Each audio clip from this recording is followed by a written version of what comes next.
All right, let's get started. Welcome to the ConquerCast. My name's Trevor Farnes, and I'm excited today. This will be the first podcast that we put out to the public.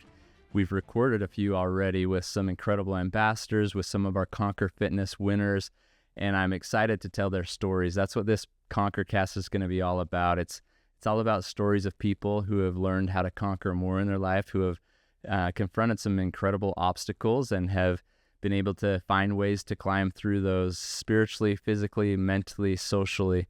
And those are the realms of wellness that we focus on here at Mountain Ops. But today's a special day. It's a day I feel to be celebrated. It's an interesting day in my life, but one that I'm excited for. Today, it's July 31st, 2024. It is my last day as the CEO of Mountain Ops. And I'm not going anywhere. I'm just going to focus my efforts in some incredible areas where I felt pulled, where I feel God's pulling to me to focus in these areas. And I've felt this way for quite some time. In fact, we've restructured a few things here at Mountain Ops over the last 6 months to try to position me to do more founder forward work, get out there and drive awareness. We just launched a book. I've been speaking more often, and doing more podcasts. I've been a guest on many podcasts to share what Mountain Ops is doing in the community, and I'm excited to spend more time doing that. Those are some of the reasons why a founder, a CEO, might ultimately bring on his successor, and I'll tell you a little bit more about him at the end of this podcast because I'm super excited. We're extremely blessed to have the individual that we're having come to join us here at Mountain Ops as the new CEO, and I've just, this last 10 years has been an incredible journey for me, for my family, for our team here at Mountain Ops. We just celebrated 10 years of Mountain Ops. I've been in the supplement space for 14 years, and then I've been running my own businesses for the last 17 years. So it's been a long journey, but honestly, sometimes you look back and it feels like it's just over in the blink of an eye, and I feel like we're just getting started, so it's not over. So I'm extremely excited about starting tomorrow into my new role as, I'll still be on the board, still founder of this business, and I'll be the Chief Visionary Officer of Mountain Ops. And I'm extremely blessed, grateful, and just feel the support of my team here. I feel the support of my board, who's been extremely supportive of this decision in my life. And it honestly will put me in a position to, I feel, do more good, to drive awareness to the mission and the opportunities surrounding Mountain Ops for people to improve their lives. And so that's what this mission is all about. I would never want a title to get in the way of me doing what I'm called to do. And so with each title comes responsibilities. And so I've been very grateful for the things that I've learned and the things that I've been able to do to contribute to this mission as the CEO. But it's time for me to pass that torch on to someone else. And we are blessed to have the individual that's coming. So I just want to focus back on the last 10 years and maybe even go a little bit before that, so I can tell more of the Mountain Ops story, so I can share with each of you how this all came about if you haven't heard the story in totality. And I'll try to keep it concise so that this isn't too long, but there's a lot of great things, incredible things, life-changing things that have happened over the last 10 and 14, 17 years in my life, in the life of my family, in the life of this business here at Mountain Ops. And I want to share some of that. And as I share, I think you'll see God's hand involved in each of the steps that we've taken. And that is our number one core value at Mountain Ops, is recognizing God, even in the workplace. And we try to acknowledge his hand in all things. And I love that about Mountain Ops. I love that that's been part of my life from my growing up, with my childhood, my family, and the things that they helped us focus on in life, and then bringing who we are into the workplace. I think it's important to be who we are wherever we are, and I'm proud of Mountain Ops for drawing the line in the sand with core values that are just, they are our non-negotiables. It's how we live. So our core values are everything to us, and I'll talk about why those have been so important to the decisions that we've made. But I look back, even just at this last year, we've received some recognition as a brand that has been pretty incredible. We received the Best Place to Work award here in Utah, which in my opinion is one of the best awards that we've ever received. How that came about was our team had to fill out a survey, every single one of them, It wasn't something that judges just looked at and said, okay, this looks like a great culture. This looks like a great workplace. Let's give them this award. Our team had to fill out a very lengthy survey talking about what they learn here at work, how we're contributing, how the leadership contributes to their life, the opportunities that they're given, both within the company and also personal growth and outside the walls of Mountain Ops. And so through those surveys, every single team member had to fill those out. We got those responses back. They were anonymous, but we got to see, and it was incredible to see the things people are learning and the things they're growing by and growing into. And it was just honestly one of the best experiences that I've been a part of, to hear the culture that we've created. We call it a Conquer culture, and how it's affected the lives of the individuals within the walls here at Mountain Ops. And so to receive an award of a best place to work, where we retain people really well because they're welcome to come and be themselves, and we try to put the strengths of those individuals to use, and we try to awaken those divine gifts and qualities within individuals here so that they can contribute in a way that's meaningful, genuine, authentic to their gifts and their talents. And I'm so thankful for that.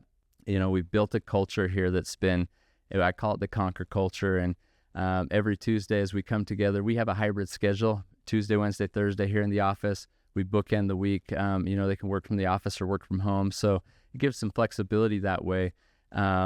But I'm grateful for the Conquer culture that we've created. Every Tuesday we gather together as in person for a team meeting, and it starts with the word of prayer. It starts with recognizing God, asking for his hand in the activities of that week, asking for his guidance for the decisions that we'll make, and that those are all tied to fulfilling a mission of improving the lives of his children.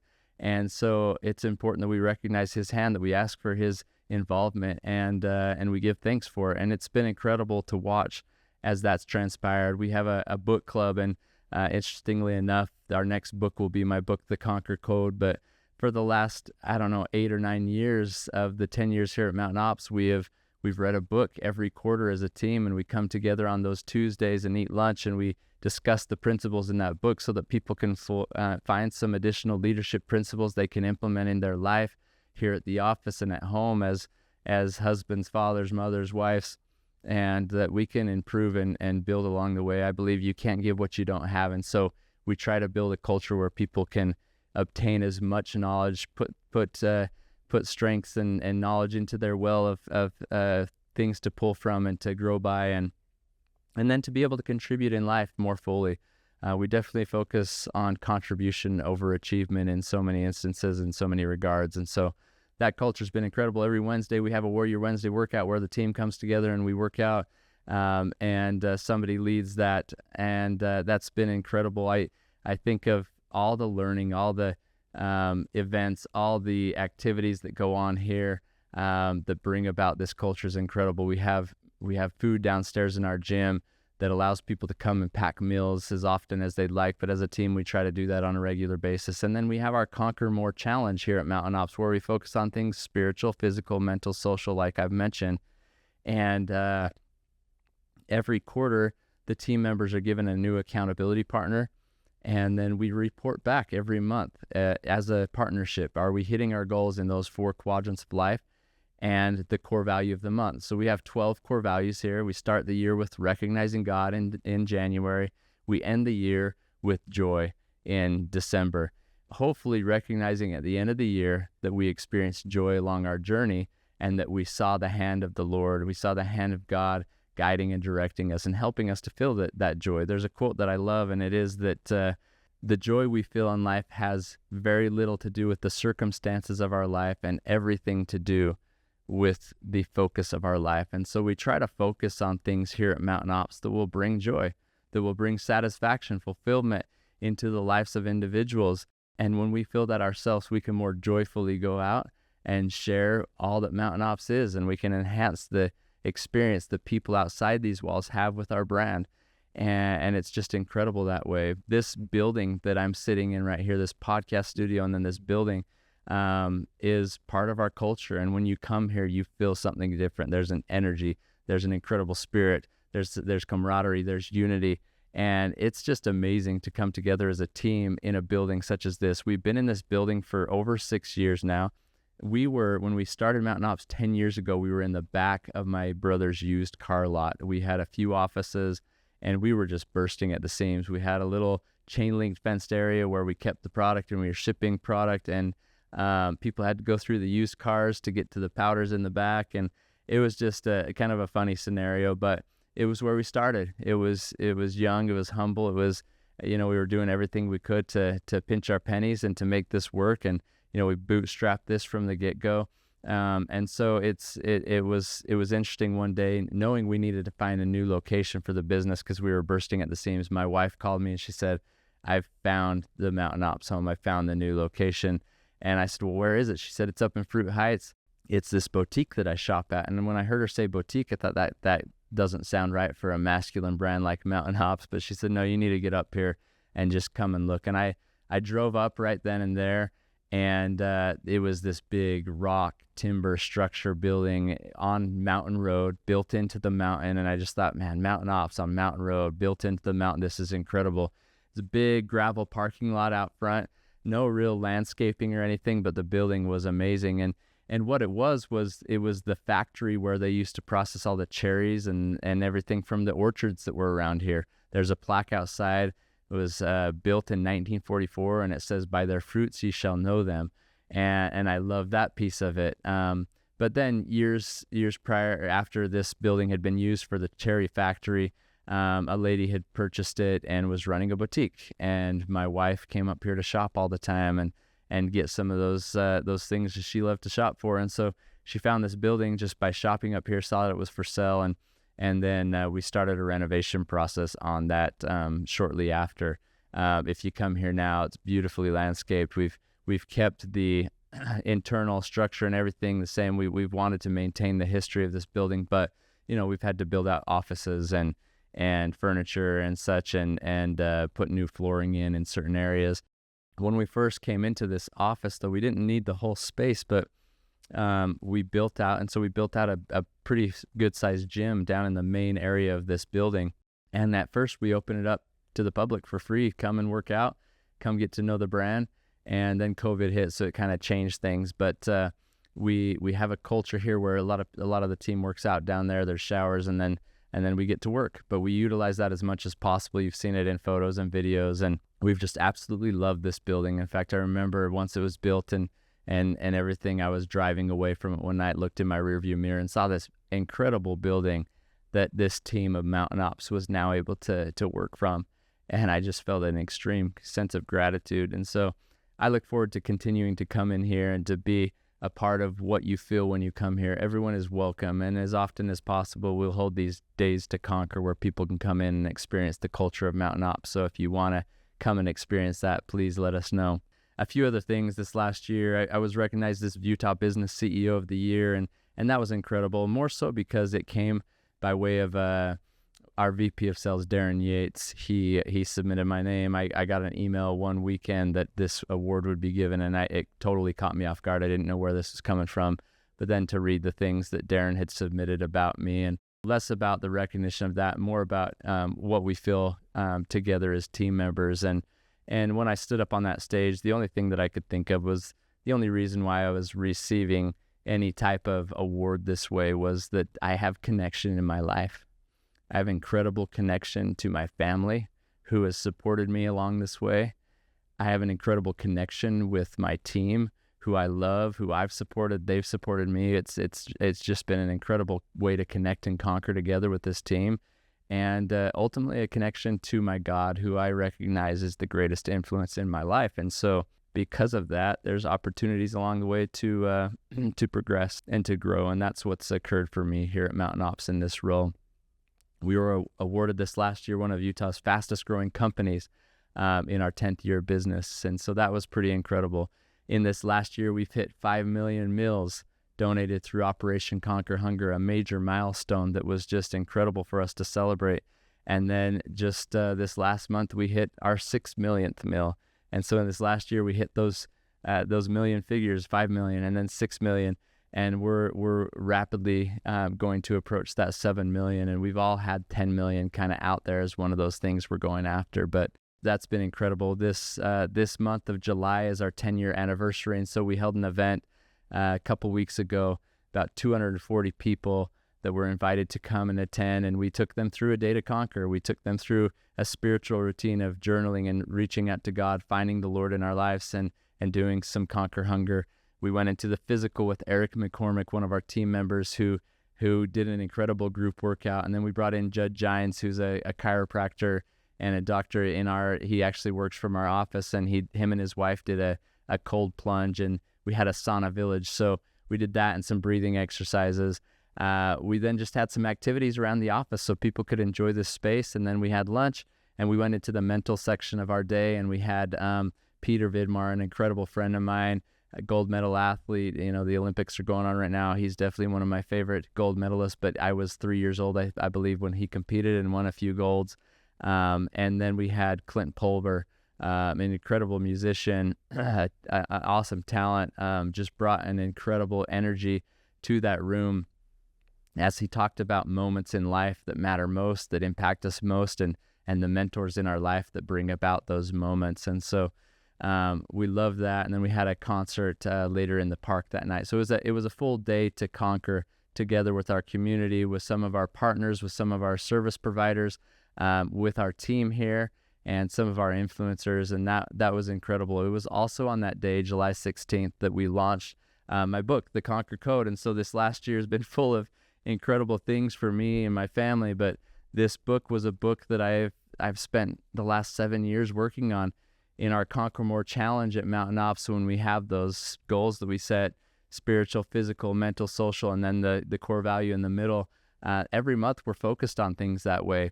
And I didn't want anyone really to know, just my family, that I was writing this book. I wasn't sure if it would be a book that I'd publish, to be honest with you, but I had some stories to tell that are incredible stories in my life where God's hand was truly involved in bringing people onto my path, opening doors on my path. And I wanted more than anything to recognize his hand and to share the good. Also pointing people to the core values of Mountain Ops and this entrepreneurial journey that we've been on and how it's all come about. Things don't just happen out of midair. It's there's a lot that goes into it. But as I went through that Conquer More Challenge every month for about 5 years, I would take that mental section and I would tell my accountability partner, this week I'm going to write 500 words in my journal. And little did they know I was actually writing 500 words for my book. And so it was through that challenge and holding myself accountable, having an accountability partner helping me along the way, that I was able to write that book. And it took a long time. And then once it was done, I hired an editor to kind of go through things with me for a year, make sure everything flowed together, make sure that I had commas and spelling errors and all that corrected. And then I wasn't sure what to do. So I kind of sat on it for a bit. I gave it out to some beta readers, got some good feedback, and then I shared it with some of my board members, and they said, Trevor, you need to use this. You need to get this out. It's an incredible tool. It's content that it's wholesome, it's good, it's appropriate for families and for people to read, to feel good about life and to help them understand some ways that they can conquer in life.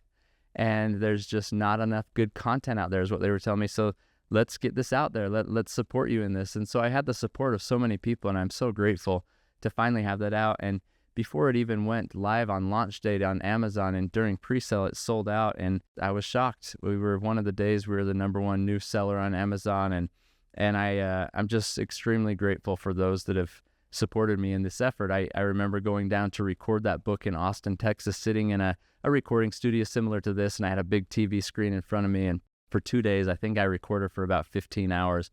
I just read, and I'm not the greatest reader, and so I thought for sure this is going to sound so bad with my own voice. And then there's often times when I get a little sweaty-eyed, and so there's the emotion. I don't know if you've ever listened to a book where the author is crying in it. Well, you'll get a chance if you listen to my book. But it was an incredible process. That was hard, sitting there reading all that and all these memories and emotions coming back to the surface, and honestly feeling inadequate, feeling like, why would I put this out there? There's nothing really that I have to share that would be of worth, and really feeling an adversarial effect in my life, and not feeling like I should even release this. But the response from individuals as they've read it and as they've sent me messages, it could be done selling now, and I'd had fulfilled my purpose in it, I believe. So I'm extremely grateful for the support. And I remember finishing up the book, and in the end, I share a witness from my wife and I to the world that we know that Jesus is the Christ. And I feel like that's what the adversarial effect was, trying to prohibit or keep me from sharing those things that I know are true. And so in our lives, I would just challenge you, when you feel called to do something, when you feel like you need to share something or contribute something, follow that impression, and then usually there will be some adversarial effect or some uphill battle. If you're going uphill, you're going the right way, and don't let that stop you, because in the end, there's something you need to share that will benefit another. I've received a few messages from parents with their kids, and one last night where their child had read it. He was reading it for the second time, just a young boy, and it just caught me off guard. I honestly wasn't necessarily thinking of other people's children when I wrote this book. I was thinking of my children and what I could share with them, what I could leave with them, what I could share with their children, and how I could bless their lives. And that was really the purpose of this book. But then to see how it's affecting other people's children as well is pretty incredible to me. And so I'm grateful. I'm extremely grateful for the support, and it's more than I deserve. But just thank you to all of you who have already read or listened, and those that will in the future. I appreciate it. So this last week was amazing to kind of top it all off, a 10-year celebration, and me moving from CEO to now a chief visionary, and it was a great way to kind of bring things full circle. We accomplished something great on Thursday and Friday of last week. We teamed up with NuSkin and the Utah Jazz here in Utah, major brands, billion-dollar brands, and here we are, Mountain Ops, much smaller than them, but we're doing incredible things in the community. I got a call one day from a guy named Dean from Hunger Fight, and I answered his call, and he said, "Trevor, it's Dean from Hunger Fight. We're working on a project to set a Guinness World Record. Would Mountain Ops want to be involved in this meal packing process?" And then he told me who he was working with. He said, I'm doing this with NuSkin and the Utah Jazz. And when he said NuSkin, I thought, yes, for sure we'll be involved. 14 years prior to this, I was being recruited by some of NuSkin's top distributors, Kenton Worthington and Nathan Ricks. And I remember going to the convention this event this last weekend would be at the Salt Palace, where the Hunt Expo is held every year. I went to that convention with them and just feeling super down, not excited about the opportunity, feeling completely conflicted, pulled one direction and another. It was at the same time where I was trying to decide, should I launch a product for my father for his heart health?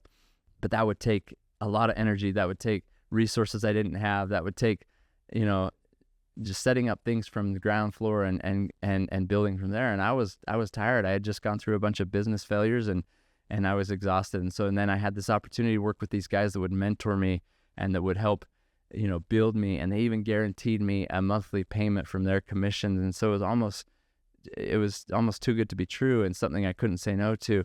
But honestly, the feelings of my heart were tugging me in a different direction. And ultimately, I told these guys yes. And as I said yes, I felt even worse about it. But I was sitting in the back of this massive assembly hall where there was, 5,000 or 6,000 NuSkin distributors in this massive stage up there. And there was a video that came up that talked about Nourish the Children. And Steve Lund, the president, co-founder of NuSkin, he shared one line, and I think it was in this moment, watching that video, where he said, this is a small part of what we do, but it's the biggest part of who we are. And I just thought, oh, that's incredible, because that's how I feel. I'm doing very little to help those around me right now. I don't have the resources, but that's who I am. That's the biggest part of who I am, and that's what I want to do. After that first month working with them, I told them, hey, I don't feel like this is right for me. I'm going to go off. I'm going to do my own thing. I'm starting a supplement company, and I'm going to call it Phoenix Nutrition. And that's how I kind of started down the path of creating supplements. But I remember the feeling I had when they talked about Nourish the Children and what my family was going through. And I'll get into this a little bit more here in a bit, but what we were going through financially and our inability to feed our children what they needed on a regular basis. And my wife and I made a commitment right then and there. The $22 that they had this program to feed children in Malawi, Africa, we would contribute that. when we didn't honestly have $22 to share. But it was in those times when we made a commitment, and that commitment has grown into something incredible, to where this last week, 14 years later, we're sitting with NuSkin. We've just accomplished 6 million meals. In that setting with NuSkin, we packed 550,000 meals in one day. The Guinness World Records that was broken or was set was having the most people in a 24-hour period of time come together to pack meals for those in need. And we did that with NuSkin. And we received the award from Guinness, and one of the founders, Sandy Tillotson, was there, and then I was there, and the people putting it together said, Trevor, you need to tell Sandy this story of where we were and where we've come from and how NuSkin helped inspire it. So I shared with her, and I shed some tears, obviously, and then I got a call that night saying, hey, can you bring your family down to tomorrow night's event? Benson Boone's going to be playing. My family loves Benson Boone. They had us come down a couple hours early so that we could meet him. We didn't know that they were going to have us do that, but my daughters were in seventh heaven with that experience. And then they said, hey, your seats are up in this area. We walk up there, and they have us on the front row.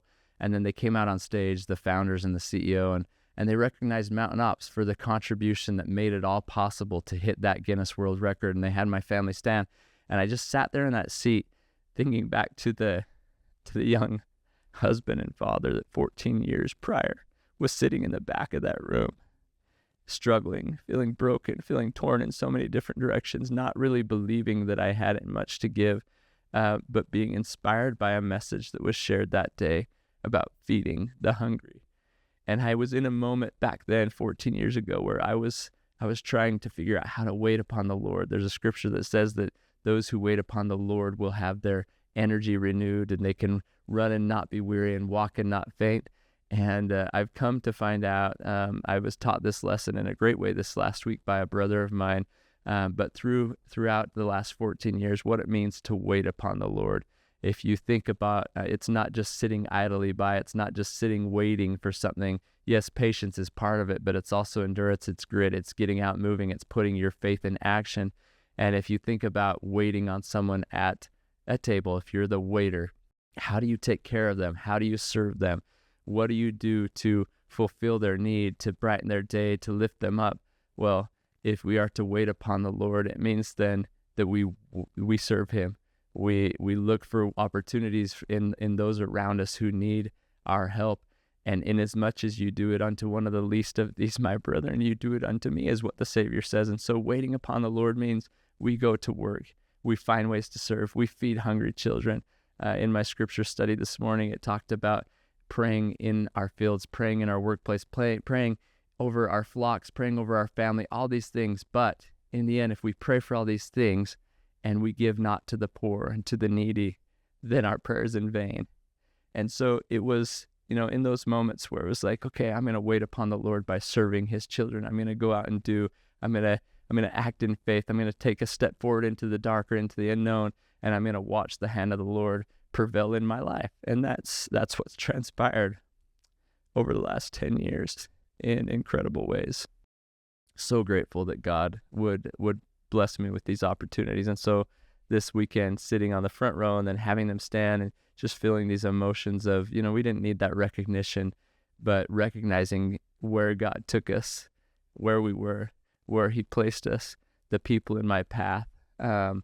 Kenton Worthington at NuSkin, he had a belief in me that I didn't understand, and I took that belief and I ran with it. And sometimes you just need one person to believe. Fortunately, in my life, I've had many people. I've never been one where I've had people around me telling me, oh, you can't do that, it's not going to work. For some reason, I've been blessed with people that say yes. I think of my wife and all the things she said yes to. Go ahead, do it. Weird, crazy ideas. Even this book, it's like, hey, that takes a lot of time, a lot of effort. She's been so supportive. And so I've had this belief in myself because of the belief in others that have just said, yeah, go and do it. And I'm so grateful. And my children and my parents and my siblings and then the team around me. It's been an incredible journey. So I was at an event in January. I was speaking at this event. The first day I was sitting in the back. I like to sit in the back. And up in the front, there was this man that everyone, the leader of this group or this MC kept pointing to this guy, and his name was Trevor as well. So every time he'd say Trevor, I think he's talking about me, but I look up and I I see this guy up there, and I noticed a little icon on the back of his hat, and it was the Mountain Ops icon. And I thought, oh, how cool. I can't wait to talk about to this guy. And the MC was saying how this guy runs 10 miles a day and this and that. So I thought he's for sure running with Mountain Ops through his veins. And so I grabbed him and said, hey, you got Mountain Ops flowing through you on those 10 miles? And he was kind of like, no, just craziness type thing, you know. And so we laughed. And then he came back and he's like, wait, why did you ask that? And I said, well, you're wearing a Mountain Ops hat. You must use the products. And he's like, honestly, I just saw this hat one day and I bought it because I thought the logo looked cool. And so I thought that was kind of funny. So I told him what Mountain Ops was, and he's like, okay, this is making more sense why you asked if it was running through my veins. And so the next day I spoke at this event, and I told this Trevor that was running 10 miles a day, that loved the Mountain Ops logo, was wearing it all the time. I said, I want to take you and give you a look beyond the mark. Now, in the scriptures, it says, do not look beyond the mark. It's talking about our Savior, Jesus Christ. But with this instance, I just said, hey, you really love that mark. And a lot of people do. A lot of people see the logo, and it's the first thing that pulls them in. And then they, if they give it a chance, they're going to find something pretty special beyond that mark. And so that's what I did in the presentation that day. I want to share some things that I share in that presentation that will give everyone a glimpse as to how this all came about, what Mountain Ops is all about. Hopefully whoever's editing this puts some B-roll on top of some of this, because there's some funny stories as well, because I've got some fears in life and some anxieties, and I'm gonna start right there. Obviously, I've been going for about 30 minutes, I think, but with going beyond the mark, Mountain Ops has helped me overcome some incredible fears. I've got two: the fear of bears and the fear of heights, and I've had to confront those on a regular basis with what we do in this hunting industry. And I've loved what Mountain Ops has done for me in conquering fears, because what I've found along the way is that so oftentimes fears are just fears, and they hold us back and they keep us back from progressing and for conquering things in life. And when I've realized what the feeling is, what fear actually is and how I'm feeling it, and that's all it is, and I've removed it and I've stepped through that fear, I begin to live. And so getting out into the mountains and facing my fear of heights and fear of bears, my first hunt with my two little daughters when they were 10 and 12, I took them on a bear hunt, and they both got bears. And that was an attempt for us to conquer those fears. But a few years back, I drew my limited entry archery tag for here in Utah for elk, and I was super excited. We spent a ton of time up in the mountains. We were scouting all over, and we kept coming up short. Less than 10% of archery hunts end in success with an animal harvest. And so I knew it was difficult. It's part of the reason why I do it. But it was the last day of this hunt, and I had Matt Davis there kind of as a friend, just helping me in the area because he knew the area really well. I had Tyree Adams that was there filming so that we could have some photo and video asset for Mountain Ops. And Matt said, I've got this area where there's a tree stand. I want to have you just sit up there today, and you're going to have to sit up there all day in hopes that it's hot enough that the elk come in, even maybe during the middle of the day, which isn't usual. And so that was the plan. We started hiking early in the morning through the woods, and we got into the area probably around 8 o'clock. And so it was a little late for the morning hunt. The elk had probably already gone to bed. And so we got in there.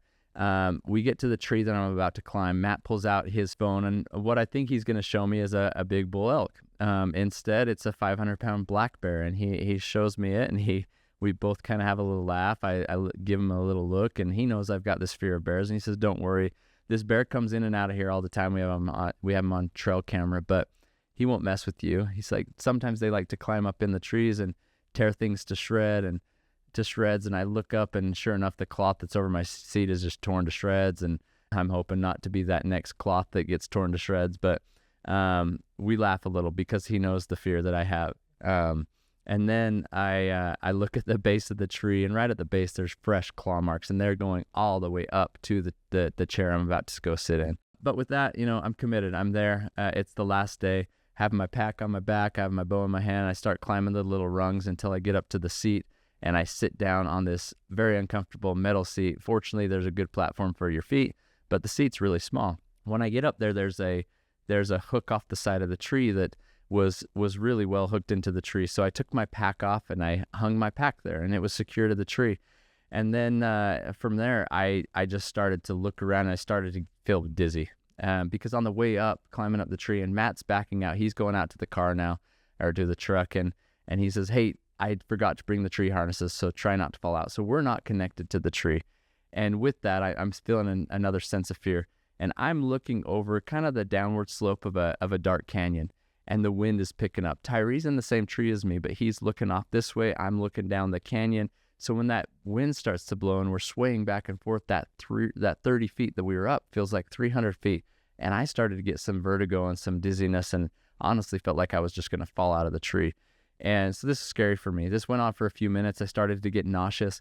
I leaned over to Tyree and I said, "Hey, here's how I'm feeling." And Tyree says, "Well, we can climb back down if you like. We can build a ground blind and then wait for the elk to come in down there." And I reminded him that's where that 500-pound black bear's been coming in. So he laughed and said, "You'll have to choose your fear today." And that's what I had to do. And so I just told him, "Let me sit here for a minute longer and see if I can find a way to get comfortable." And I started to pray. And I started to ask God to give me something that would bring some type of comfort and some type of security for me so that I could sit up there, because more likely than not, we were going to be up there all day long. And as I began to pray, I just was looking down this dark canyon, and my eyes kind of fixated on the canyon floor, and I started to follow the canyon floor up. And as the canyon floor came up and ascended, right off to the right of me, as soon as the canyon floor was at my eye level, my perspective changed because it was up here, it wasn't down here. And I started to feel some peace and some confidence set in, and that felt good. And so I continued to follow that canyon floor until I was looking over my shoulder. And as soon as I was looking over my shoulder, I was now looking to higher ground. And when I was looking to higher ground, complete peace, confidence, courage set in. And so I knew, like, I needed to look to higher ground. And but I couldn't look over my shoulder all day long. So every few minutes I'd look back, I'd see all those things that could cause me harm or cause me fear, and the worry would set back in, the dizziness and everything. So every few minutes I'm looking over my shoulder to higher ground.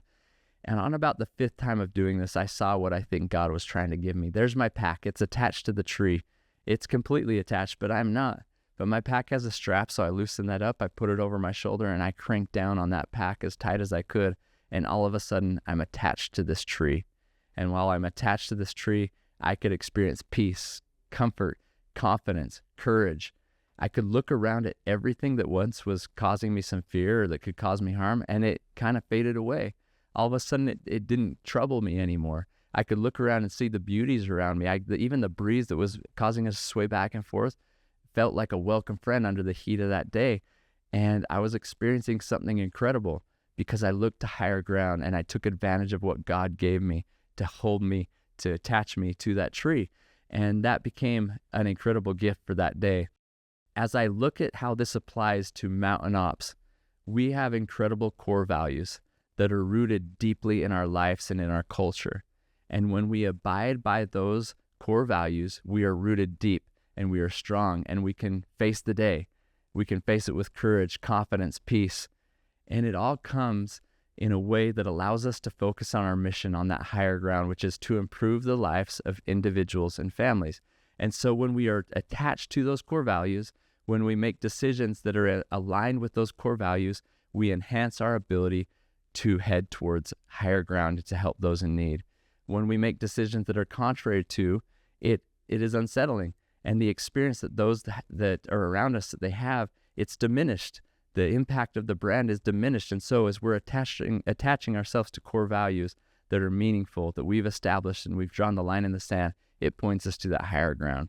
In another sense, on more of the spiritual side, I was sitting up there, now attached to this tree, and I recalled an experience that my family had with the Jordan family. Some of you have seen on our social media that we've hunted quite a bit over in South Africa with Toli's African safaris.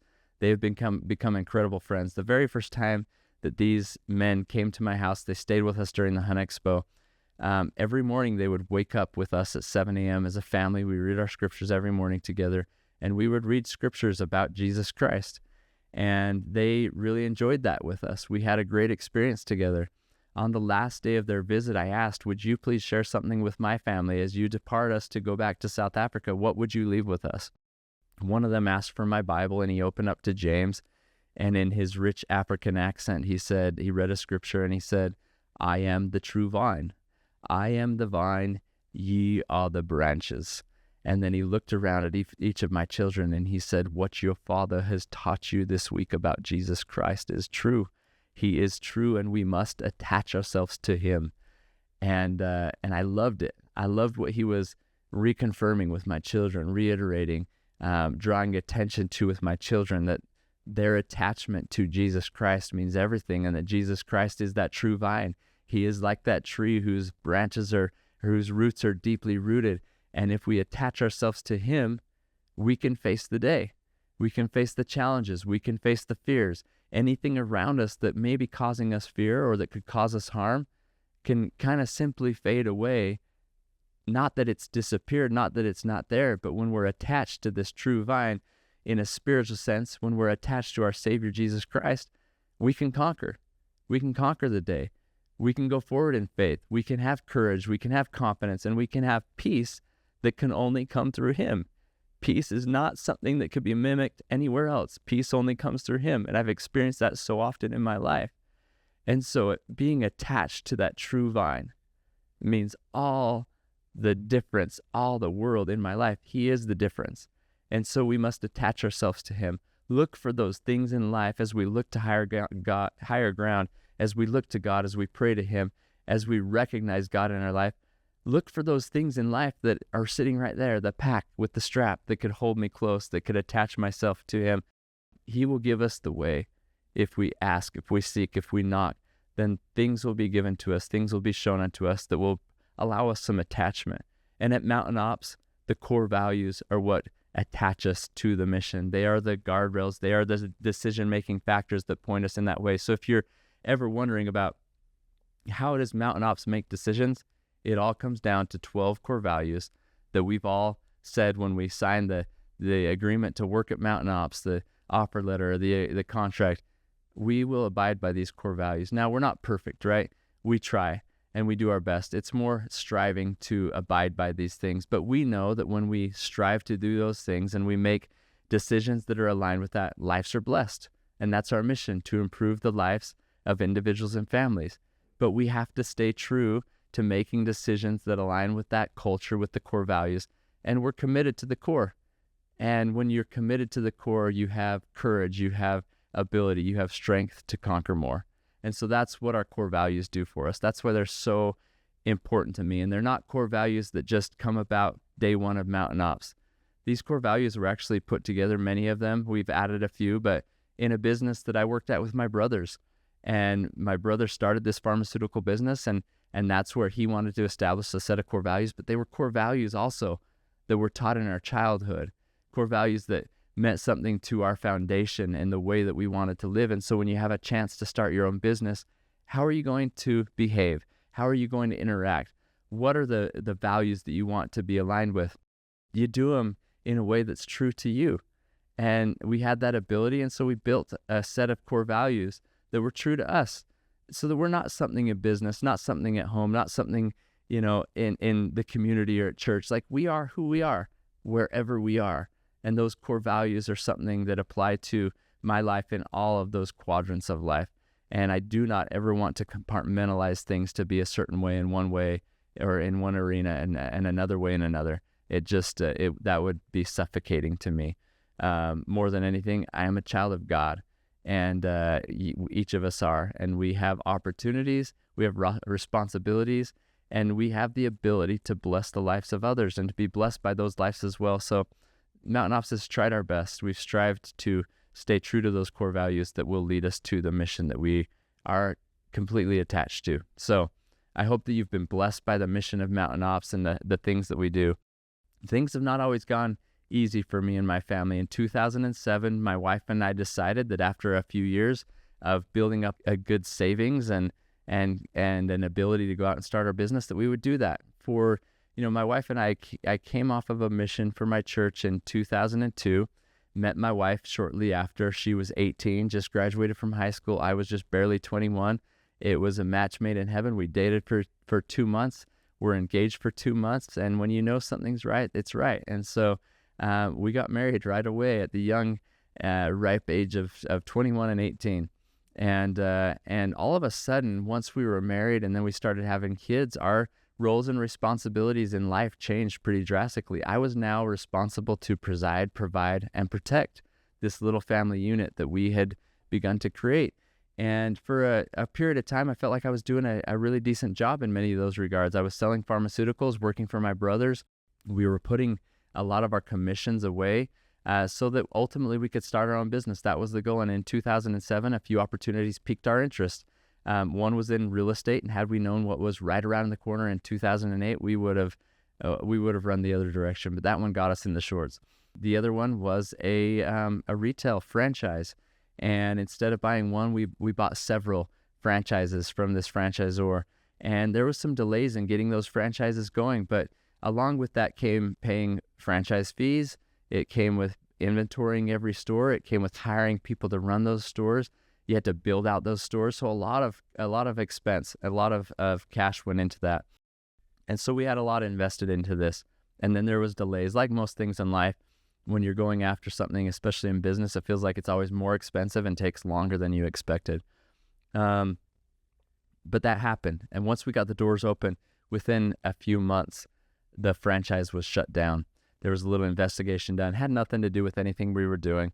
But as we had to shut those doors down for this process to take place, we didn't have staying power. I was now all of a sudden receiving an education on cash flow and working capital, and honestly, I was out of both. And so we ended up closing those doors, and my family was in a world of hurt. We stopped paying on our mortgage. The leases for those retail locations, they were personally guaranteed by my wife and I for 5 years, and each of them was around $5,000 to $7,000 a month. So we're this young couple with a young family, and all of a sudden we have not just a failed business opportunity, but we have all these liabilities that come along with it that don't just go away. It took longer to wind that business down than it did get it up and off the ground. And honestly, I felt like a failure, so my ego was in the way. I didn't want to ask for support from a lot of people. We struggled big time during those days. At that same time, Kenzie, our second daughter, ended up in the hospital with some kidney issues. And I mean, it was life-threatening. And we found during that when going from employed to self-employed, there was a mishap in insurance, and Kenzie was uninsurable. And so we had medical bills that were stacking up. And she was on medications for 3 years, and they made her throw up almost every day. So just a difficult situation with our daughter. She's great now, but that was scary for us. Mortgage was going unpaid. We couldn't pay on our car payments, all these different things. And it just felt like we were not meant to succeed. Honestly, I felt like the biggest failure. I felt like I couldn't provide. I wanted to give my wife and my children the things that they desired. And it was a struggle. I remember, in multiple times as I go out and speak and share this, I'll ask, how many of you have felt or gone through something like this, financial difficulties? 90% of the room, their hands go up. So what I'm sharing is not very uncommon. People go through it. People face financial difficulties for various reasons, whether it's a business failure or a job loss or just a kind of this cycle that some families seem to be in and they can't pull themselves out of. And it's difficult. And I ask, what does that feel like? And, in the room, there'll be despair, depressed, failure, all these different words. And I could say I felt all of those. It was these emotions that would cause me to walk up a canyon, find a rock to sit on and just bury my head into my hands. And every time it was a prayer to God, just begging him, asking him for help, asking him to help me take one more step forward, asking him for direction on what direction should that step be, and how do I breathe? There's a song that says head underwater, and they tell you to breathe easy for a while. Well, that was difficult, just breathing. I was an all-consuming feeling of how do we move forward? How do we get out of this? And it was constantly in my mind. I would see people, neighbors putting up a fence or buying a trampoline or a swing set for their kids, and I could not fathom. I couldn't understand, how in the world are you doing this? Where is any extra money coming from while you're doing that? I'm selling our boat. I'm selling our snowmobiles. I'm selling my golf clubs. I'm selling bikes. I'm selling everything we could. We would hold yard sales, and that was an indication. it's not always an indication. If you're driving through your neighborhood and you see somebody selling all their stuff in a yard sale, it's not always an indication that things are going bad, but sometimes it's an indication that they need something to pay a bill, or they need something to buy food for their family. And for me, that would have been a sign and an indication that things weren't really good. And so we went through this process, and it was difficult. And I started to feel like, after multiple failed business attempts, like I was not meant to succeed on my own. And to be honest, that's the truth. I don't think that any of us are meant to succeed on our own. For me, it came by way of connection. As I mentioned earlier, connection to a team that I started to build, connection to my family, which was one of the most incredible. If you have a spouse like Jenna Farnes, who never made me feel like a failure, you are blessed. I am blessed. I have a wife that is loyal. She's supportive. She's loving. She's caring. She's encouraging. She's beautiful. That is for sure. But I love her commitment to me. I love her commitment to the Lord. And she trusted in the decisions I was making, knowing that maybe they weren't always leading us to a major success, but they're leading us to the next thing. And the next thing would lead us to the next thing. And ultimately, we would find success. And we trusted in that process together. And so I'm extremely grateful for her. We turn as a family in fasting and prayer all the time. I probably fasted 250 times during a certain period of time, just to have extra strength from above, from that higher power. I remember coming home from church one Sunday when Hallie was 7 years old, and she didn't get out of the car as everyone else did. And I went and peeked through the window in the back, and I saw her kneeling down saying a prayer. And this kind of caught me off guard, and I didn't want to interrupt her, so I just stood to the side and waited for her to come out. And when she came out, I said, "Hallie, what were you doing?" And she said, "I was ending my fast." And I thought, 7-year-old, knowing to even fast in the first place, but then to be ending a fast in prayer. And I asked her, "What were you fasting for?" And she said, "I was fasting for you, Dad. I was fasting that things would go better for you." And so my children recognized the struggle that we were in, but instead of ignoring it or just, letting it go, they prayed, they fasted, they joined in, and they supported us through that. And never did I feel like a failure in their eyes. They just wanted me to give them my time and attention, right? And so there's some, and then ultimately, as I mentioned, my connection with God is the greatest source of being able to conquer these challenges that we face. And, I look back at all of this, and there's a wise purpose to it all. There's a scripture that I love, and it says, "I do this for a wise purpose." Every pain has a purpose that we go through. It's just comes down to whether we're going to choose to see the wise purpose or not. And it's a choice that we have to make. And my wife and I decided during the midst of our struggles, there was an experience we had, and if you read my book, I don't have enough time to share it right now, but there was an experience we had that there was a warning about the financial difficulties we would face. And it wasn't a warning to divert us from it. It was a warning to let us know that while you're in that storm, I was aware that this would come about. And remember that I warned you, not so that you could avoid it, but so that you could know that I am there with you amidst the storm. And that gave us courage and confidence to go through. It also gave us a perspective that God must need us to learn some things. God must want us to learn some things. He must be strengthening us through this. There must be a process of refinement going on, a process of opportunity and growth that we needed in the middle of this storm. And that's the way we tried to approach it. And so as I look back, there's a lot that I learned, but at 7 points that I want to share that were kind of the things that I saw most. Like I just mentioned, connection is everything if we want to succeed in life. And so connection to your team, whatever your team is, connection to your family, build that. Those are the most important relationships in life, are the relationships within the walls of your own home. Never neglect those relationships. Give them the time and attention that they deserve and that they need. And therein you will find the greatest blessings of your life. And ultimately, again, my connection with God. And I can't say enough about that. I would say another lesson learned was that ego is truly the enemy. Everyone's heard that statement or read a book about it, but ego is the enemy. There was times during that struggle that had I opened up to others, I would have found they were going through something similar and we could have helped each other out, but my ego did get in the way. and I didn't share with a lot of people. And so I tried to keep it to myself so I didn't look like the failure that I felt like I was. But what I would have found was we could have supported each other. So I've learned that vulnerability is a gift that allows people to come together to connect, like I just mentioned, and through that connection, conquer more in life. Ownership.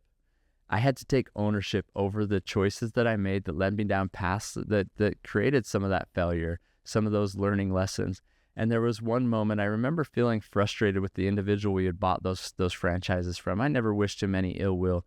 I don't wish anyone in life ill will, but I was frustrated. I was frustrated that I felt like I was starting over and that I was having to do things again. And I felt like, man, if that guy hadn't have done this or that, like we'd be okay right now. Well, one night I was voicing those frustrations as I was kneeling down next to my bed. I was voicing those frustrations to God, and the words just hit me like a ton of bricks that came to my mind. I wrote the check. I wrote the check for that franchise. We could have written the check for a smaller number. We wrote it for a large amount. We decided to go big, and it didn't pay off that way. But I feel like we needed to feel the pain that we felt to be where we're at now doing the things that we're doing. And so I had to own that as well. The fact that I wrote the check, but that I was experiencing some things in life that were life-changing. They were transformational for me. They were building my faith, my strength, my growth, my capacity to do more, my empathy, my ability to respond to the need of another. And so I had to own those good things, the purpose of this pain, and put it to use. Like I said, what we went through financially wasn't very uncommon, but what we're doing with it is pretty uncommon in my opinion.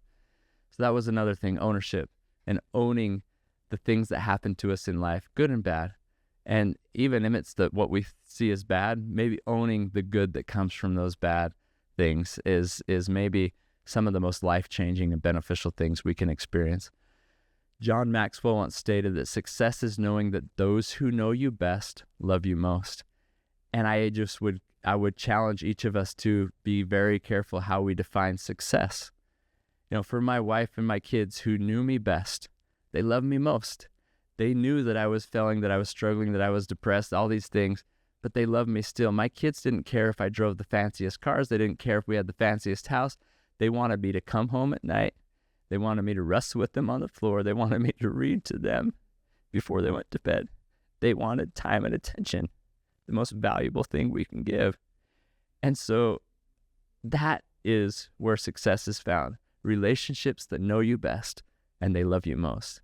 And I go back to God, who knows us better than anyone else. He knows us best and he loves us most. We're his children. And so that relationship, if you can build upon that and find success there, nothing else really matters. A quote that I once heard, "You are most powerfully positioned to serve the person you once were." And so I look back on everything we experienced. And I look back on those 14 years ago when I sat in that room and I learned about nurse the children and being able to provide for a child for $22 a month. And then going through the experiences of not being able to feed my own family. And I learned and I grew, my eyes were open. I gained new perspective. My heart was open. I gained a greater capacity to love it and help those around me. So empathy is built. You are most powerfully positioned to serve the person you once were, who is people that are going through the things you are, people that are wearing the shoes that you once wore.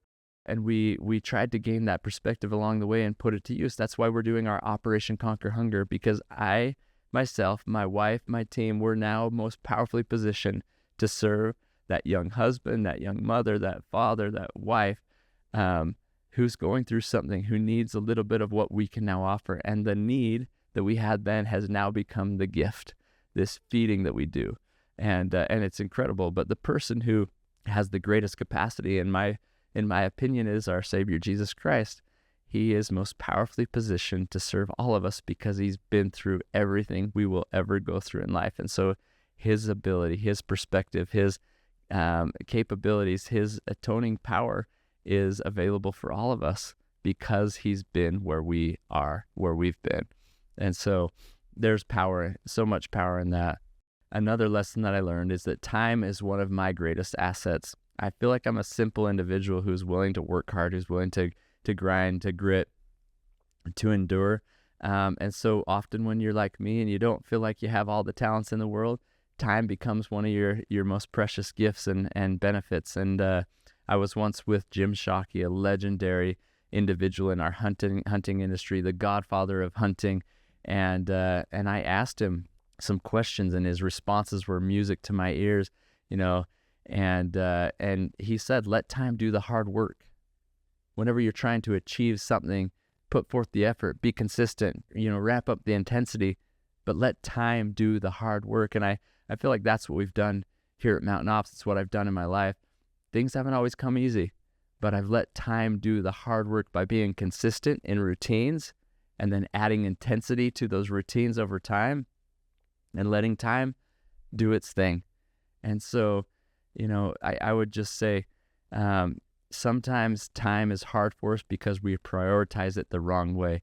We exhaust our efforts and our energy in the wrong things. And so prioritizing the correct way, the correct relationships, the most important things in life will allow us to focus our time, our talents, our abilities in the right arenas of life. And so, and then you let time do the hard work. So I just give that counsel. And then attachment to a mission gives purpose and reason to endure. For me, as my wife and I were trying different business opportunities, and honestly, our bank account was dwindling until we were living life below zero, I became a little bit transactional, where I was just trying to find things to replace what we were losing. And I was losing myself in that. That wasn't me. I'm a mission-driven individual. And so when I have a mission, that gives me reason to endure, gives me purpose, gives me excitement. And I was starting to lose that in the transactional pursuits to just replace what was being lost. Obviously, my family's been my mission. They've been a reason why I go to work. I grind, I grit, I bear, I do all that I do so that I can provide for them. And then I have all these families at Mountain Ops that I want to make sure they have a secure future as well. But as we started my first supplement company, we called it Phoenix Nutrition, my father became my why. My father is an incredible individual. He passed away a year ago, and through a tragic fall down their stairs, and severed his spinal cord, broke his neck, and it's been devastating. It's been tragic. It was abrupt. I feel so it's hard to watch my mother go through this transition, 55 years of being married, and now this is a temporary separation for them. But it's a separation, and it was an abrupt separation, and one that was tragic, and so it makes it that more difficult. But my father was my mission as this all began. He had just had a few stents put in his heart. His dad died of a heart attack. My mom's dad died of a stroke, and so there's a history of heart disease in my family, which is why a lot of our products have nitric oxide boosting ingredients in it. I went out searching for something for my father after the stents were put in. They told him he'd have open heart surgery after 5 years of those stents going in. And I read a book called No More Heart Disease by Luis Ignarro, a Nobel Prize winning doctor who won his Nobel Prize by his work and research on nitric oxide, a signaling molecule in the cardiovascular system that helps to dilate the blood vessels and arteries, helps to relax them, helps to increase blood flow. And so I took that book. It was not typically a book that I would read, but it pertained to something my father was going through, so it was important to me.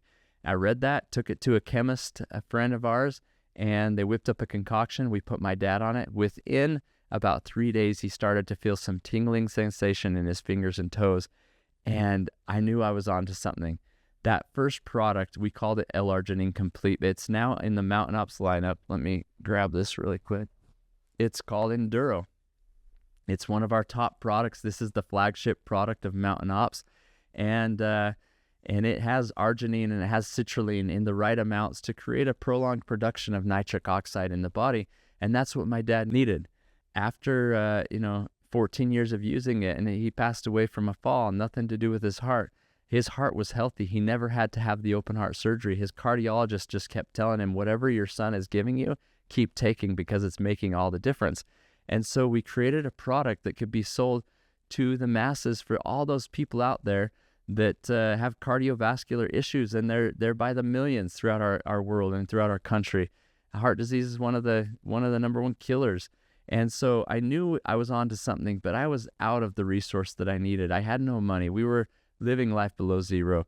I went to a few of my brothers and I asked them if they wanted to invest in this opportunity with me to build this product and to sell it to people that needed heart health benefits, like our father and like us, as we try to prevent heart issues that might be a part of our genetics. And so they helped me.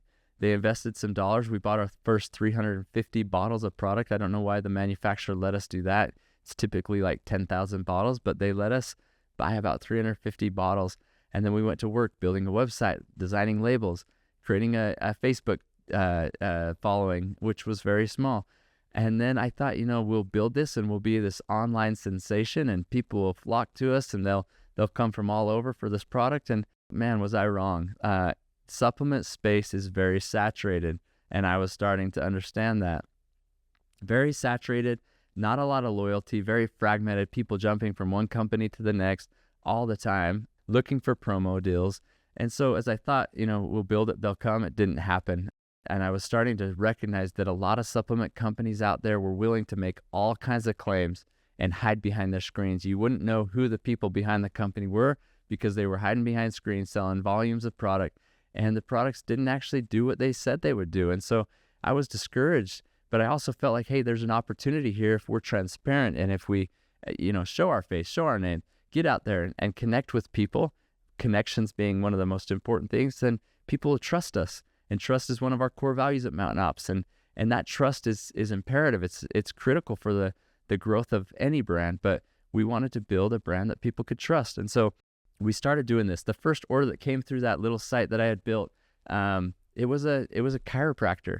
And so I actually diverted my time from hey, let's try to be an online sensation. I thought, let's go after the chiropractic market. I called that doctor that ordered the first bottles, and without trying to act excited that he was my first order, I just said, hey, why are you buying this? And he said, I've got a lot of patients with blood pressure and neuropathy issues. And neuropathy was what my dad was struggling with, blood pressure as well, but he wasn't getting enough blood flow to the extremities, so he couldn't feel his fingers and toes. And this doctor said that they were seeing that all the time. And so he saw the ingredients and thought, this is exactly what I need for my patients. And so I started knocking doors of chiropractors all around Utah, and I'd offer them a few bottles if they'd share it with their network of professionals. And so we had doctors that started joining us and seeing the benefits from the product, and we had a slow, steady growth of business. About 9 months into this, this first supplement business that I had started, I needed some help, and I couldn't afford to hire anyone that was super professional that could, that had a ton of experience. But our accountant said that he had a friend who was professional, was working for Goldman Sachs at the time, and I thought for sure we can't afford him, and honestly, we couldn't. This was an incredible individual who was kind of the rising star at Goldman Sachs, but I met with him, and he was not satisfied and not enjoying his work-life balance in the day-to-day grind that Goldman Sachs was demanding. And so his name is Nick Hanks. He's our COO here at Mountain Ops. He's been here from the very beginning. He's been right by my side for the last 13 and a half years. And I offered him $10 an hour or a commission, the greater of the two. And he came from making a great six-figure income, but he was at a stage in life where he could take some risks. And so he came and he started to build with me. His father had a heart attack, and so he does have a history of heart disease. So he looked at the product we were offering, believed in the mission, believed in the opportunity to go out and bless people's lives this way. And we had a similar set of core values.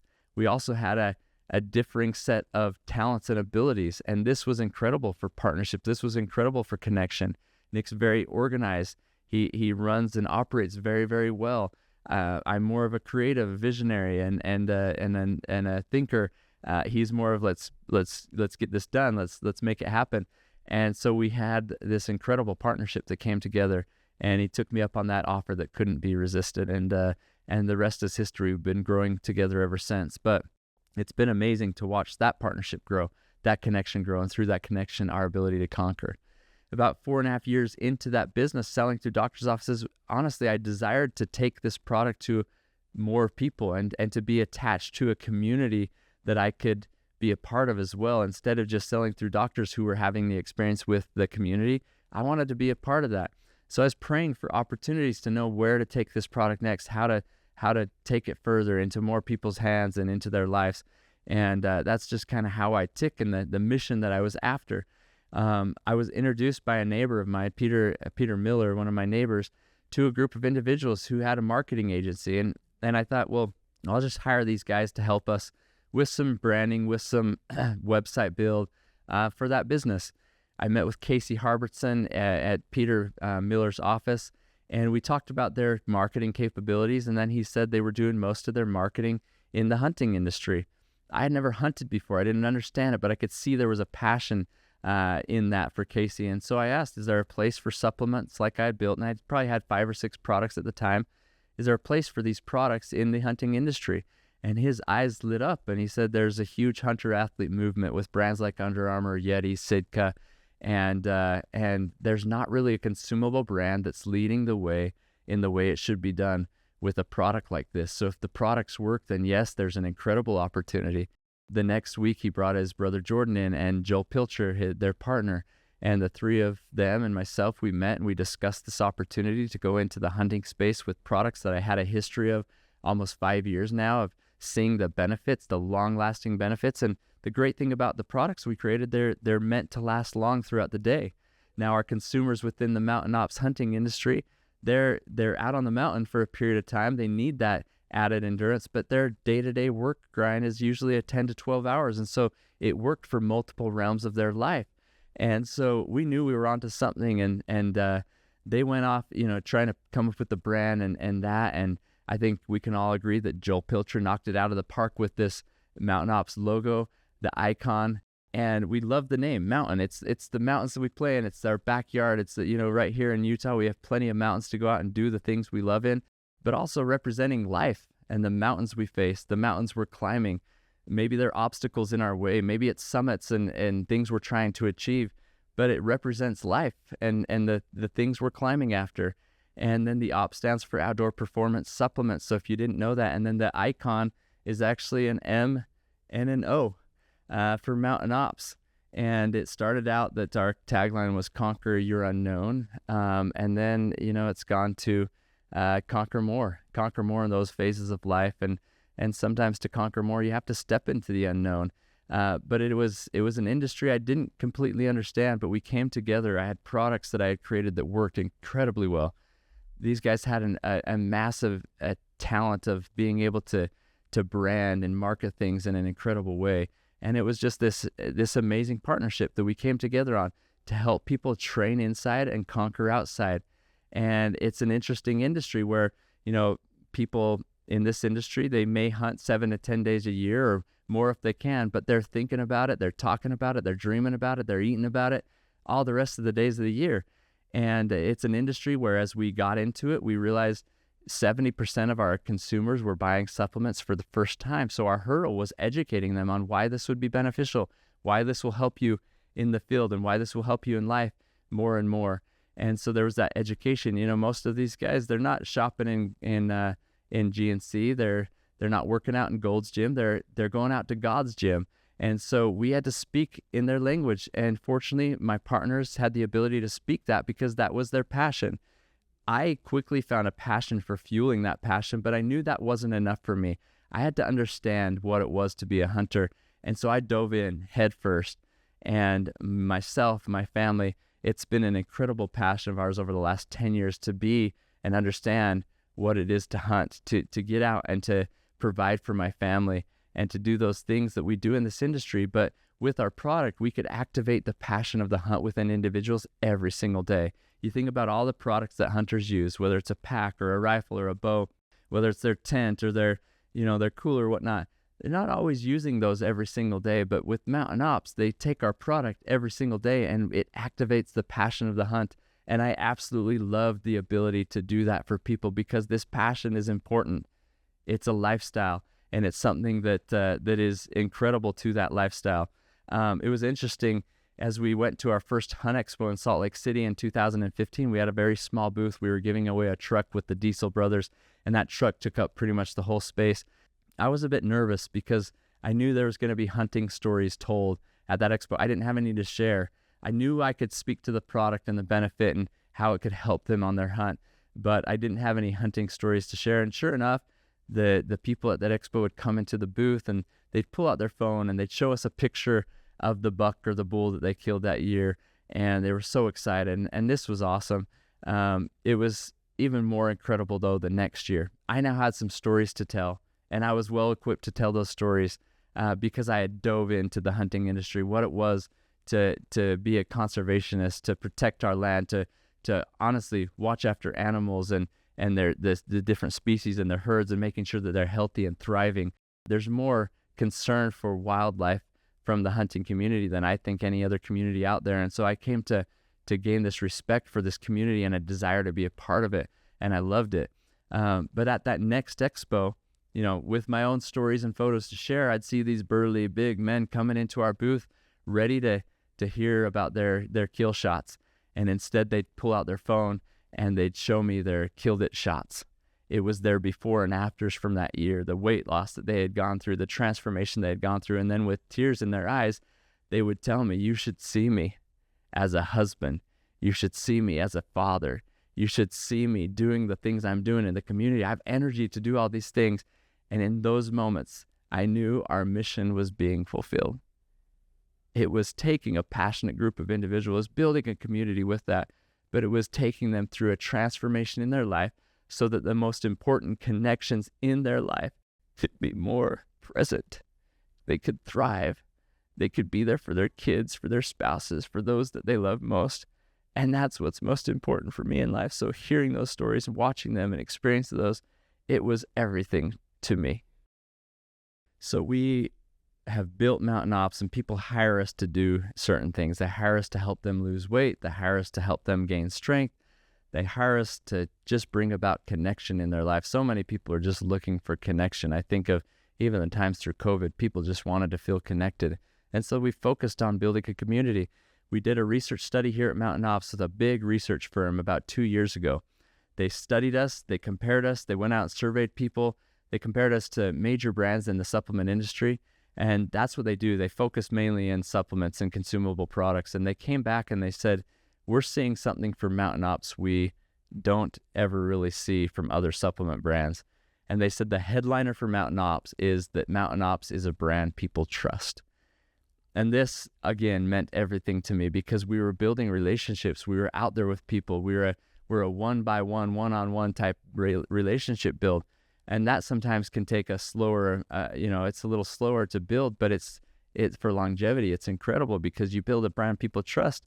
And for me as a consumer, I want to buy from people that I trust. I trust the product, I trust the service, I trust the people. And so to build a brand that people say, this is why. And then you could look in that research study and dive into why do they trust us? And as we looked into that and we kind of dropped down, there's a spreadsheet full of the reasons why. And almost all of them pertain to Mountain Ops core values. I go back to the beginning where I shared the story of sitting in the tree stand and our roots deeply rooted down into the ground. It's these core values that matter most and they lead us to our mission. And so I look at that and I think people trust us because they see us living the core values. And this is them stating this. They see us living the core values that we have on the wall. These aren't just words, fancy words written on the wall. They're written upon the hearts of the individuals that lead this business here at Mountain Ops. Every individual that's here, it's the secret sauce of Mountain Ops. And when we live according to these core values, we enhance this incredible experience that our community has. And so we are focused on those. So our core values mean something to us. Every month we train on one new core value each month, and it's focused on that, and we try to live it. And so I hope that as this community sees these core values, they, more importantly, instead of just reading about them, they see us living them in action. People often ask, how do you recognize God in the workplace? Oftentimes it's just recognizing the good in others. When you recognize good, you recognize God, His given talents to them, the God-given talents they've received. And if you try to help awaken those and put them to use, you're recognizing the good that God gives to people. Another way is by having a prayer as a team, by encouraging our team to spend time with God, however they want to do that.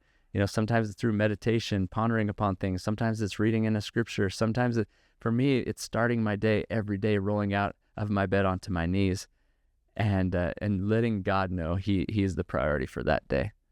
The English language was once just priority. It's now priorities. But when all is said and done, there really is only one priority in life. For me, it's God. And when I can create a connection with Him, He'll help me in all other aspects of my life. So it can mean a lot. It can mean, service to our fellow beings. You recognize God when you go out and serve His children. So there's so many different ways. In some ways, it's observing a Sabbath day where Mountain Ops won't exhibit at things on the Sabbath, because that's a day where we observe and worship God. And for some, it's just a day for their family, but giving those relationships the most important attention that they need. But focusing in on these core values has meant everything to us. Now, I'll go back to hunting real quick, and I'll wrap things up here in just a minute, but I'm the pioneer of hunting in my family. One of the things I love most is bringing new people into this incredible passion I have now found. I have FOMO, not FOMO. It's fear of others missing out. And so at Mountain Ops, I've created the Mountain Ops Draw, where team members they can gain points from their tenure, from different activities they're participating in, that they can put in every year for the draw, and they can go on hunts. This year we gave away 22 hunts within the walls of Mountain Ops, and they got to go with customers and ambassadors and different partners of ours. But I want to share that opportunity. I've brought my wife, my kids, my mother, my father, some siblings into this space. Some of the people here at Mountain Ops, Nick Hanks, I took him on his first hunt. Matt Mantell, he's our VP of accounting. I took him on his first hunt. There's multiple people where I've been able to go and share the joy. It's like you go to a good restaurant, you see a good movie, and you just want to share it. For me, it's like the gospel of Jesus Christ. I've tasted it, I felt it, I've experienced what it's done in my life. I want to share it.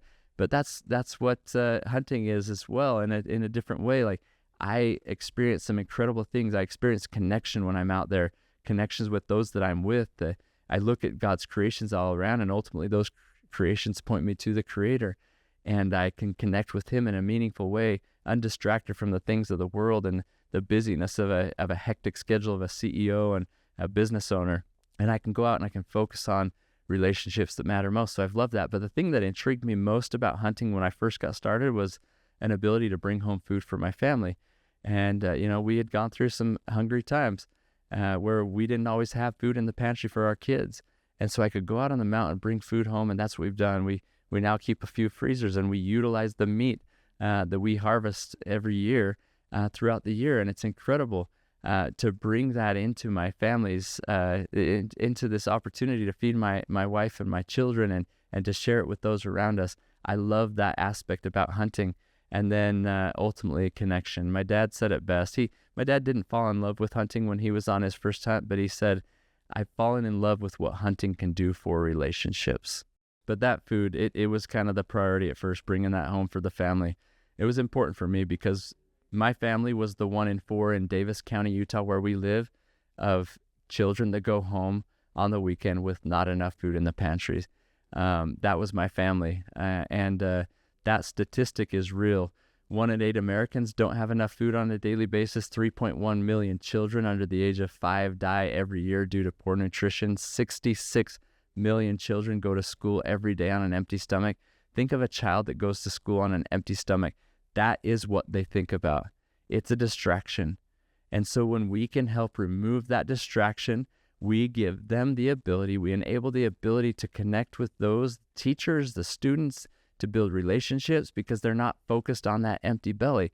I think it's more than filling a belly. It's inspiring hope and confidence in these children that they can succeed, that they can build relationships, that they can connect and conquer in their life as well.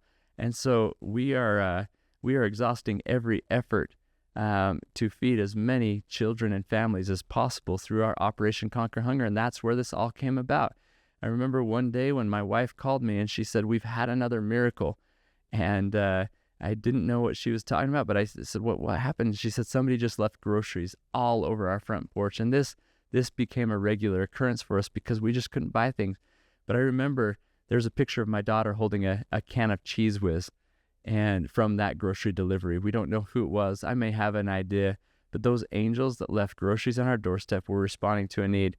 I'm sure they were responding because they had once been there themselves, but they were intentional. Sometimes we can fulfill the need of another by just here's some wheat, here's some oats, here's some this or that, and that would provide for us. But what if you go above and beyond that and you provide for the desire? For my daughter Hallie, her desire for a can of Cheese Whiz was incredible. That was like striking gold. It might have been on her Christmas list, wish list for that year. But somebody understood that my daughter Hallie would like that, and that other things that were brought that day, super, super intentional. Yes, fulfilling the need, but then going a step above and fulfilling on a desire, and I will forever be grateful. So it's individuals that came to our rescue. It was experiences sitting at a NuSkin convention, seeing that there was hungry children. It was knowing that God needed us to learn lessons in the midst of the storm that put into our hearts and our minds new eyes to see, new hearts to feel, a new mind to think differently because of the perspective we were gaining, and now an ability to go and do something about it. We share at our Operation Conquer Hunger events that this is our opportunity to multiply our loaves and our fishes. My wife and I, we lean on our faith through the struggling times, through building this business, but through the difficult times of, financial difficulties. We turn to the scriptures. We turn to the miracles of Jesus Christ. I loved it anytime I read about him, speaking of food, him being the bread of life, him telling Peter to feed my sheep. Like, I took that as a literal command, knowing that will be something that I need to do in life, and I need to do it now. And then him taking a few loaves and a few fishes from a young lad who had but a few loaves and a few fishes. That's what I felt like so often in life. And that's what I felt like during these times. I was but a young lad, a young father, a young husband, and all I had was a few loaves and a few fishes. But my wife and I made a commitment to use those loaves and those fishes and try to multiply them, never knowing or thinking necessarily that it would be for the masses, but doing with those loaves and fishes what we felt like God needed us to do, not waiting for the boat to come in full because we didn't know or think that the boat would ever come in full. That wasn't part of the plan. Just letting God prevail in our lives and utilizing those loaves and fishes. And what I have found, and what I can promise each of us, that when we take the loaves and fishes we have, no matter if they're small or big, and it can be financial resources, it can be food, it can be our time, our talents, our efforts, whatever it is, when we give those to the Lord and we use those to bless the lives of others, it comes back 12 baskets full. That is my promise to each of us. The baskets come back full. And when the baskets come back full, what do you then do with that? What happens to all those baskets that are full? Well, it's just additional resource to do additional good. And so when we get a call from a NuSkin saying, would Mountain Ops like to participate? Yes, we have 12 baskets full, and we would love to support this. And we donated $100,000 to buy the food for that project. And it's incredible, but it's because the Lord continues to bless and bless those that put him first, that put his children first. And the Mountain Ops community has done just that. It honestly is one of the most beautiful systems where people are buying supplement products to benefit their life, to improve their lives.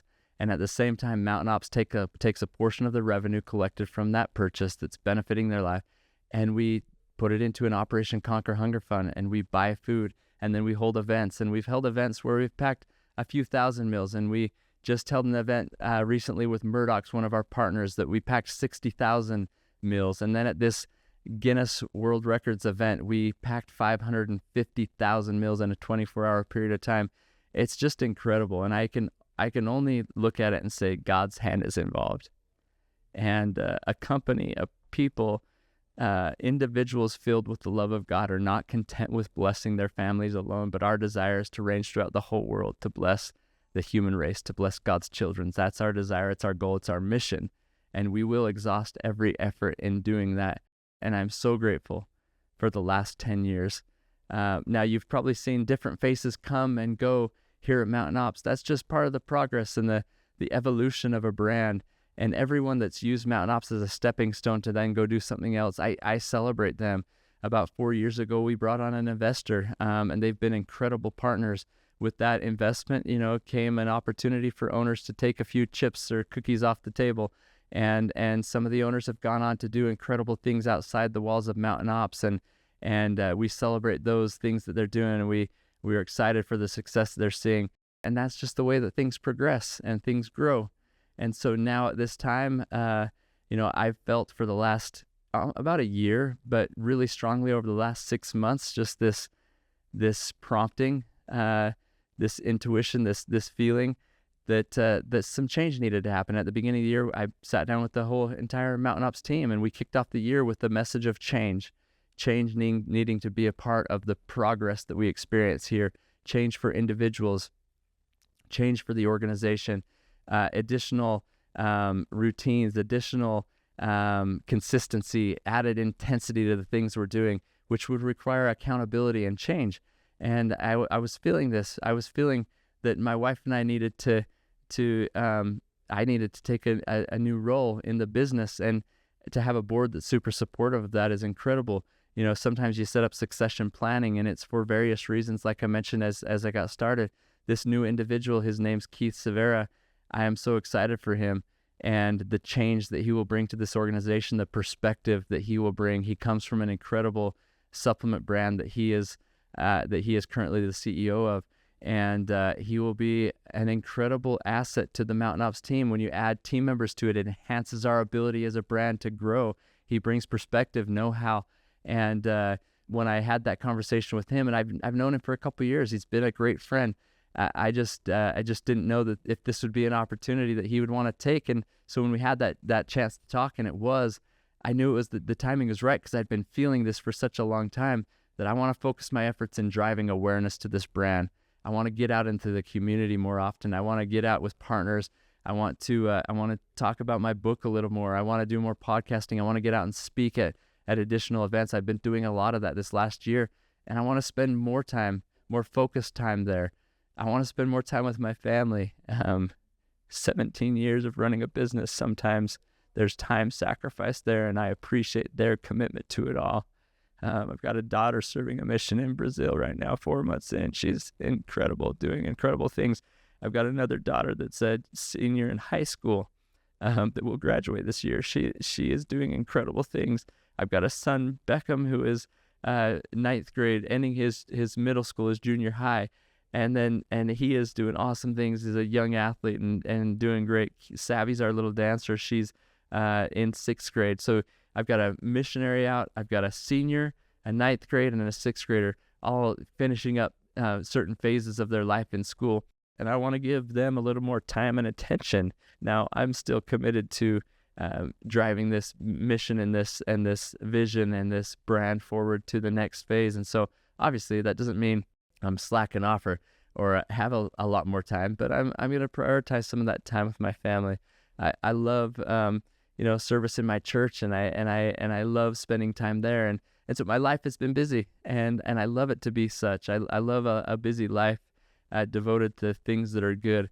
This change will allow me to do more of those things that I love, and for the brand, for my family, for my God. And I feel very blessed to be in a situation where that's actually coming to fruition. And today I will drive away from Mountain Ops, having spent my last day as CEO here. But I'll come back tomorrow, and I'll sit in the same office as a chief visionary and founder of this business.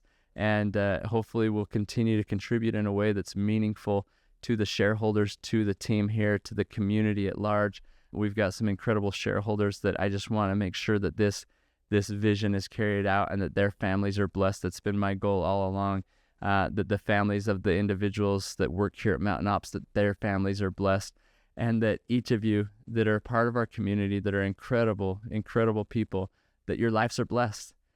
Each of you are the reason why we built this business. As I sat down with winners of our Conquer Fitness Challenge, and they won some money and this and that, but the way that their lives changed spiritually, physically, mentally, socially, that's what Mountain Ops is all about.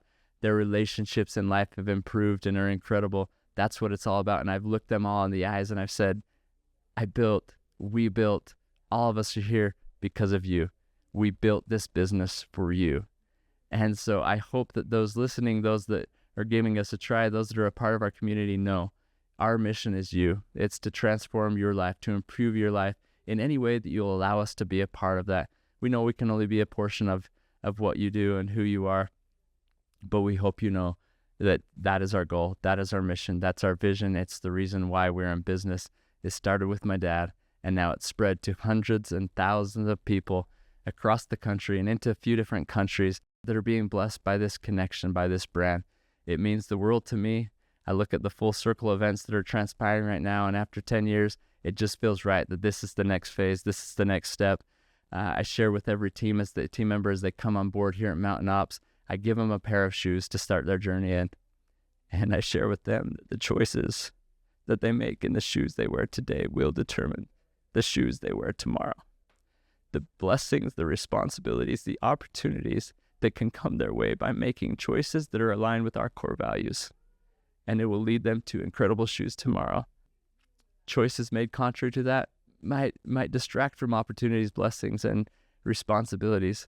But tomorrow I'm excited to wear some new shoes. And I know it comes by way of choices, but people helping me make choices, people strengthening me through those choices and the directions that I've taken in life.